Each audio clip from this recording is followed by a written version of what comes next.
هارد لك كبيرة للنادي الأهلي اللي قدم كل حاجة عنده الشوط الأولاني، ولكن الخبرات والمهارات الفردية ورعونة اللاعبين في ان هم يسجلوا الأهداف ونقص اللياقة البدنية خلاك ما تقدرش توصل لحلمك انك توصل لنهائي كاس العالم للأندية.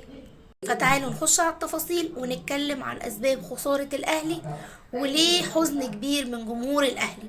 اول حاجه حزن كبير لان احنا بالنسبه لنا كنا شايفين ان دي اقرب بطوله نقدر نوصل فيها للنهائي، خصوصا انه من خلاص 2025 هتبقى بتلعب بالفرق بنظام 32 فرقه، فده هيبقى صعب جدا على الاهلي. واللي خلاه عندنا حزن اكبر ان انت الشوط الاولاني كنت تقدر تكسب. صحيح فلومنسي جالهم كورتين في العارضه احقاقا للحق، بس انت جالك كم فرص انت ما استغلتهاش. انا كنت قاعده بتفرج على الماتش اللي هو انا مش مصدقه ان الاهلي كويس وان كولر كويس، بس بقى اللي ما كنتش مصدقاه كم الفرص اللي عماله تضيع واحده ورا التانيه.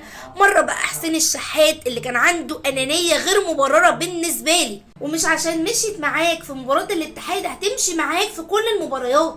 اتفهم جدا ان المهاجم والوينج لازم يكون عنده جزء شويه من الانانيه والثقه، بس مش لدرجه ان انانيتك تكون على حساب الفريق. يطلع ناس يقول مش ده حسين الشحات اللي كنتوا بتمجدوا فيه.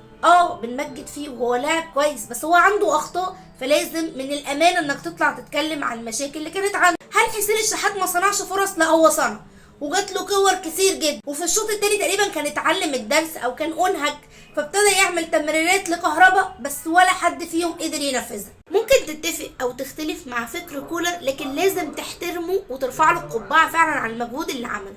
هو كولر اخذ الريسك في الشوط الاولاني ولعب تقريبا باداء هجومي عالي جدا، بيضغط على فلومنسي وبتشوف في كل مكان هو بيقدر يضغط عليهم، وقدر يستخلص الكوره وقدر يلعب على الهجمات المرتده وقدر يلعب على المساحات اللي في ظهرهم. عارف كولر كان مهيئ للاعيبه الاهلي كل حاجه يعملوها، بس اللي كولر ما كانش عامل حسابه ان لعيبه الاهلي هتضيع الفرص الكتيره دي. ولو اتكلمت ان حسين الشحات كان اناني وما بصاش، ده في كوره الكهرباء انا يا جماعه مش فاهمه، يعني هو كده والجون كده، هو لو عملتها كده او عملتها كده هي جون، نفس الكوره لتاو كابي بيست. ومحدش يقول لي يا جماعه اصل كهرباء وطه ما بيلعبوش براسهم، عشان دي مش محتاجه حد يكون يعرف بيلعب براسه، دي محتاجه ان انت تزقها هتخش. انا كنت حاسه ان احنا بنمرن الحارس، واللي بيبين لك كده فعلا شفت لقطه في الشوط الاولاني المدرب بتاع الفرقه الثانيه متضايق جدا وشايف ان كولر محجمه، بس هو لاعب بذكاء شديد جدا. قال لك خلاص هو نزل ضاغط، حظه طبعا ان احنا ما سجلناش، فخلاص انا هسيبه يضغط ويخلص كل الباور اللي عنده الشوط الاولاني، وانا بقى الشوط التاني لما يجيلي هلعب بقى الكوره اللي انا عايزها، وهيكون لياقته البدنيه قلت، وكمان هو لسه احنا كنا لاعبين ماتش قبليها ب3 ايام، فهي دي كانت خطته. حظه ان هي نجحت، وهي دي الكوره يا جماعه بقى، هي دي حلاوه الكوره، حلاوه المدربين. انت بتحط تكتيك وارد انه ينجح فتكون اعظم مدرب، زي ما لو كان حصل كنا هنطلع نقول واو يا كولر شابوه كولر وهنسقف. ودلوقتي لان التكتيك ما اقدرش اقول التكتيك ما نجحش، هي اللعيبه ما قدرتش تستثمره، في المقابل هم جات لهم كور بسيطه، بس بالكور دي قدروا ان هم يصنعوا خطوره. الشوط الاولاني جات لهم كورتين كانوا اخطر كورتين وكانوا ممكن يجوا. وهنا اقول لك بقى ان ده فرق الكواليتي هو اللي حسم المباراه لفلومنسي. هتلاقي ضربه الجزاء اللي عملها مارسيلو مع تاو ساذجه قوي يا تاو، ساذجه قوي يا تاو. بس هو التاني حط بذكاء رجله ولبس تاو في الكوره، اللي هو انت يا هتسيبنا عدي يا هتعمل ضربه جزاء. وما ننكرش ان مارسيلو كان عنده تحركات خطيره قوي، ده باك شمال وكان بيلعب في العمق وكان بيلعب كانه وينج، فهو لاعب خطير. والفرقه كلها اصلا ما كانتش متقيده فلومنسي بمراكز معينه، انت كنت بتشوف ساعات كينو وارياس على نفس الجبهه الاثنين وينج، وده اصلا كان لعبهم. وانا بقى بتفرج على الشوط الاولاني الاحلام ابتدت ترتفع، متضايقه ان احنا ما سجلناش، بس قلت الاهلي كويس تمام، ايه ده يا كولر الخطه نجحت.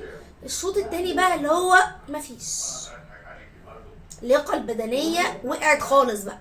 انا كنت حاسه اللعيبه مش قادره تشيل رجليها. انت في كوره كهربا اللي في الاخر دي اللي هو شاطها تحس ان هو مش قادر او هو ما فكرش او هو تعبان. وشايفه ناس كتير جدا بتلوم على كولر ان انت ما غيرتش ليه وانت شايف اللياقه البدنيه، وفي المقابل الناس بتقول له هو حد غير تو كهربا ومنزل لي طاهر ومنزل لي كريم فؤاد. طب انتوا بقى مع مين فيهم؟ شايفين ان التغييرات متاخره وكان لازم تنزل من بدري، ولا لا كنت تستنى شويه في ظل ان اللياقه البدنيه وقعت؟ انا الصراحه كنت شايفه ان كولر ما قسمش المباراه، هو انخدع انه يقدر يسجل الشوط الاولاني، فللاسف الشوط الثاني اللعيبه خذلته واللياقه البدنيه كمان خذلته. فلومينسي بقى الشوط الثاني كان بيلعب لعبه وعمل عليك اكتر من هجمه، المركزيه بتاعته تعبتك جدا وخلاص انت كنت بتجيب اخرك. طب هل مع كل ده ما كانش عندنا فرص؟ لا والله، طاهر كان عنده فرصه، تاو كان عنده فرصه، ده حتى بعد ما هم جابوا الجول. فانا في المباراه دي ما اقدرش الوم غير الاهلي، انا اللي ضيعت الفوز.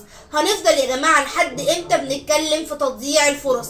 مش من المنطقي انك بتلعب نص نهائي كاس العالم للانديه وتجيلك اكتر من 5 و6 فرص وانت تضيعها، وفرص محققه مش اللي هي من نص فرصه وربع فرصه زي اللي هم بيجيبوهم. القاعده بتاعت الكوره ما فيهاش كلام، النادي اللي بيضيع بيستقبل. والله ومن اول الشوط الثاني ما بدا وهم ضغطوا كنت شايفه سيناريو ريال مدريد وعماله اقول خلاص الماتش هرب، احنا مش ماشيه معانا وهم عمالين احنا عمالين نضيع فخلاص احنا هنتغلب. كنت خلاص قاعده بقى خلاص. حد هيقول لي ان الاهلي خسر عشان ما كانش عنده مهاجم؟